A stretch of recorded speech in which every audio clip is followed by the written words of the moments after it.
اعوذ باللہ من الشیطان الرجیم بسم اللہ الرحمن الرحیم۔ محترم سامعین، السلام علیکم ورحمۃ اللہ وبرکاتہ۔ میں آپ سب کو اپنے چینل عائشہ اسلامک ہسٹری میں خوش آمدید کہتی ہوں اور امید کرتی ہوں کہ آپ سب خیر و عافیت سے ہوں گے، اور اللہ پاک سے دعا کرتی ہوں کہ اللہ تبارک و تعالی آپ سب کو خوش رکھے، آباد رکھے اور آپ پر اپنی ہزاروں رحمتیں بارش کی طرح برسائے، آپ کی ہر حاجت کو پورا فرمائے، آپ کی ہر خواہش کو پورا فرمائے، آپ کو صحت و تندرستی والی زندگی عطا فرمائے اور آپ کی زندگی کی تمام مشکلات، پریشانیاں اور مصیبتیں ختم فرمائے، آمین۔ سامعین، آج میں آپ کے ساتھ 26 محرم الحرام کے دن کا ایک خاص اور مجرب وظیفہ شیئر کروں گی۔ تو یہ وظیفہ بہت ہی خاص اور مجرب ہے، کیونکہ آج میں آپ کے ساتھ اللہ تعالیٰ کے ناموں کا عمل شیئر کروں گی۔ تو جیسا کہ اللہ تعالیٰ کے نام تو ہم ویسے ہی جانتے ہیں کہ بڑے ہی بابرکت ہیں، بڑے ہی مجرب ہیں، تو جب ہم اللہ کی صفات کو پکارتے ہیں، اللہ سے کچھ مانگتے ہیں، تو اللہ تبارک و تعالیٰ ہمیں ضرور عطا کرتا ہے۔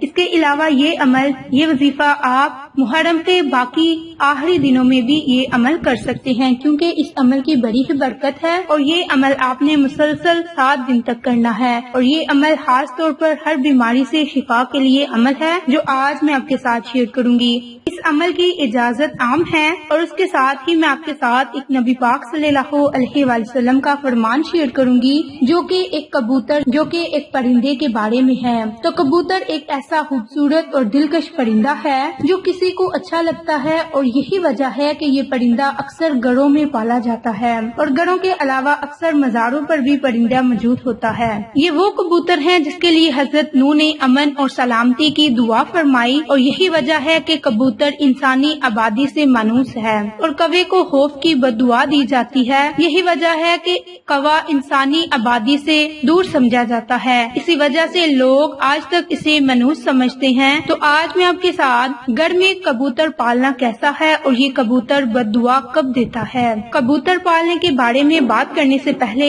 آپ کے لیے کبوتر کی ایک پرانی کہانی آپ کے ساتھ شیئر کروں گی کہ حضرت نوح نے جب کشتی کو جودی پہاڑ پر ٹھہرایا تو آپ نے کشتی کا وہ حصہ کھولا جہاں پرندے رہتے تھے، تو آپ علیہ السلام نے کوے سے فرمایا کہ زمین کو دیکھ کہ اس پر کتنا پانی ہے یا کتنا شہر غرق ہو چکا۔ تو کوے کو ایک مردار جانور ملا، اسی کو کھانے میں مست ہو گیا اور واپس نہ آیا۔ اسی سے عرب کی ایک کہانی بھی مشہور ہے، فلاں تو کوے سے بھی زیادہ دیر لگاتا ہے۔ چنانچہ حضرت نوح علیہ السلام کو خشک اور سخت ترین زمین کی ضرورت تھی، اسی لیے اس کی دیر کرنے پر کبوتر کو بھیج دیا، اور اسے زمین کا کوئی حصہ بھی نظر نہ آیا، اور اسی لیے وہ زیتون کا پتا لے کر حاضر ہوا۔ اس سے حضرت نوح علیہ السلام نے اندازہ لگا لیا کہ پانی کم ہے، جس سے درخت ظاہر ہو گئے لیکن زیر آب ہے، اور چند دن ٹھہر کر پھر اسی کبوتر کو بھیجا تو زمین کیچڑ بن چکی تھی اور اس کے پاؤں پھر گئے۔ واپس آیا تو حضرت نوح نے اسے دیکھ کر اندازہ لگایا کہ اب پانی زمین میں جذب ہو گیا ہے لیکن زمین خشک نہیں۔ تو حضرت نوح علیہ السلام نے کبوتر کی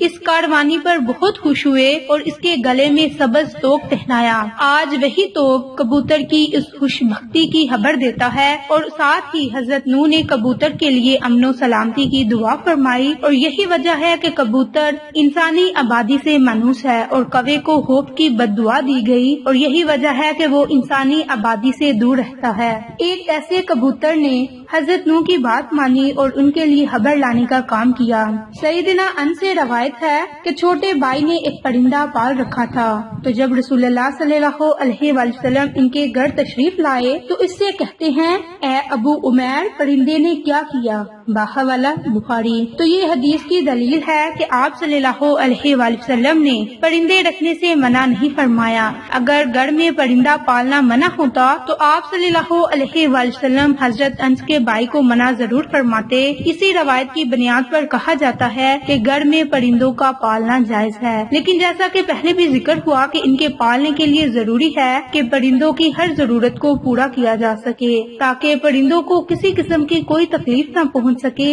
کبوتر بھی ایک پرندہ ہی ہے، اس لیے کبوتر کا گھر میں پالنا درست ہے، اور یاد رہے کہ پرندوں کو ستانے کے بارے میں ممانعت ہے۔ حضرت عبداللہ بن عباس سے روایت ہے کہ کبوتر کا ذکر ہے جس میں کبوتر اللہ کے رسول کے سر مبارک پر منڈلا رہا تھا اور اپنی زبان میں شکایت کر رہا تھا کہ کسی نے اس کے گھونسلے سے انڈے اٹھا لیے۔ تو حضور صلی اللہ علیہ وآلہ وسلم نے صحابہ میں یہ اعلان کیا تو ایک صحابہ نے انڈے اٹھانا قبول کیا تو انہیں حکم دیا گیا کہ وہ گھونسلے میں انڈے واپس رکھ دے۔ باحوالہ ابو داؤد۔ تو اس روایت سے بھی معلوم ہوا کہ پرندوں کو ستانا جائز نہیں، اور پرندوں کو ستانے سے اس لیے روکا گیا کہ پرندوں کی بد دعا لگنے کا اندیشہ ہو سکتا ہے، کیونکہ کبوتر بھی ان پرندوں میں شامل ہے جو کہ انبیاء کا پسندیدہ رہا، اسی لیے اگر کبوتر کو ستایا جائے تو کبوتر بھی بد دعا دے سکتا ہے۔ تو لہٰذا کبوتر کو ستانے سے اجتناب کیجیے، اور کبوتر کے حوالے سے آپ کو بتاتے ہیں کہ اسلامی تعلیمات اس کے بارے میں کیا کہتی ہے۔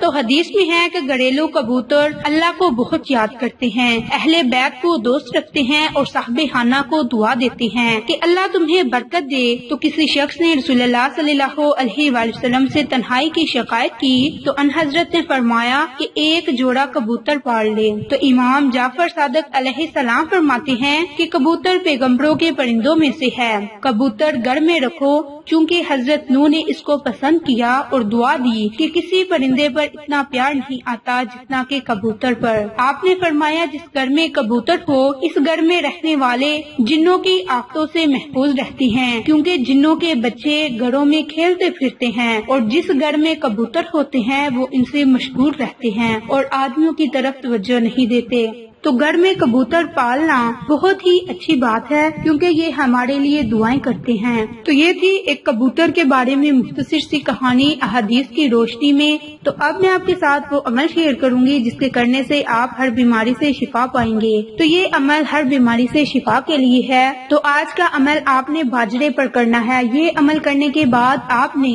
وہ باجرہ کبوتروں کو ڈال دینا ہے، اور باجرہ ڈالنے سے پہلے آپ نے اللہ تعالیٰ سے خصوصی دعا مانگنی ہے کہ اللہ تبارک و تعالیٰ ان کبوتروں کے صدقے، اس عمل کے صدقے، اس وظیفے کے صدقے ہماری دعا کو قبول فرمائے اور ہمیں ہر بیماری سے شفا دے۔ تو آپ نے کرنا یوں ہے کہ آپ نے سب سے پہلے وضو کرنا ہے، اور وضو کرنے کے بعد آپ نے اپنے پاس تھوڑا سا باجرہ رکھ لینا ہے، اور اس کے بعد آپ نے 121 مرتبہ یا حکیم یا عظیم یا حکیم یا عظیم یا حکیم یا عظیم کا ورد کرنا ہے، اور 121 مرتبہ آپ نے اس کا ورد کرنا ہے، اور دوبارہ آخر میں آپ نے اتنی ہی تعداد میں درود پاک پڑھنا ہے جتنی تعداد میں آپ نے شروع میں پڑھا ہوگا، چاہے تو آپ نے 3 مرتبہ پڑھا تھا یا 7 مرتبہ یا پھر 11 مرتبہ، تو اسی تعداد میں آپ نے آخر میں بھی درود پاک پڑھنا ہے۔ اور یہ عمل کرنے کے بعد آپ نے اس باجرے پر مار دینی ہے، اور پھر وہ باجرہ آپ نے کبوتروں کو ڈال دینا ہے، اور وہ کبوتر اگر آپ نے گھر میں پالے ہیں تو ان کبوتروں کو ڈال دیں، اگر آپ نے کسی دربار پر دیکھا ہے تو وہاں کبوتروں کو وہ دانہ ڈال دیں، یا پھر آپ نے کسی اور جگہ پر کبوتر دیکھے ہوں گے تو آپ وہاں وہ دانہ ڈال دیں تاکہ وہ کبوتر دانہ کھا سکیں اور آپ کے لیے دعائیں مانگیں۔ بے زبان آپ کے لیے دعائیں کرتا ہے تو اللہ تبارک و تعالیٰ آپ کی ہر دعا کو ضرور سنتا ہے، آپ کی ہر دعا کو قبول فرماتا ہے۔ تو آپ نے یہ عمل کرنے کے بعد اللہ تعالیٰ سے خصوصی دعا مانگنی ہے کہ اللہ تبارک و تعالیٰ آپ کو ہر بیماری سے شفا دے، آپ کو صحت و تندرستی والی زندگی عطا فرمائے، اور اسی نیت سے آپ نے کبوتروں کو وہ باجرہ ڈال دینا ہے تاکہ وہ کبوتر بھی دانہ کھا سکیں اور آپ کے لیے دعائیں کر سکیں اور اپنی دعاؤں میں آپ کو شامل حال کر سکیں۔ تو یہ عمل آپ 26 محرم الحرام کے دن بھی کریں، اور اس کے علاوہ جب بھی آپ کو ضرورت ہو تب بھی کریں، لیکن یہ عمل آپ نے 7 دن تک مسلسل کرنا ہے۔ انشاءاللہ اس عمل کی برکت سے اللہ تبارک و تعالیٰ آپ کو صحت و تندرستی والی زندگی عطا فرمائیں گے۔ تو انشاءاللہ پھر کسی نئی اچھی ویڈیو کے ساتھ یا اچھی معلومات کے ساتھ آپ کی خدمت میں حاضر ہوں گے۔ تب تک کے لیے اجازت۔ السلام علیکم ورحمۃ اللہ وبرکاتہ۔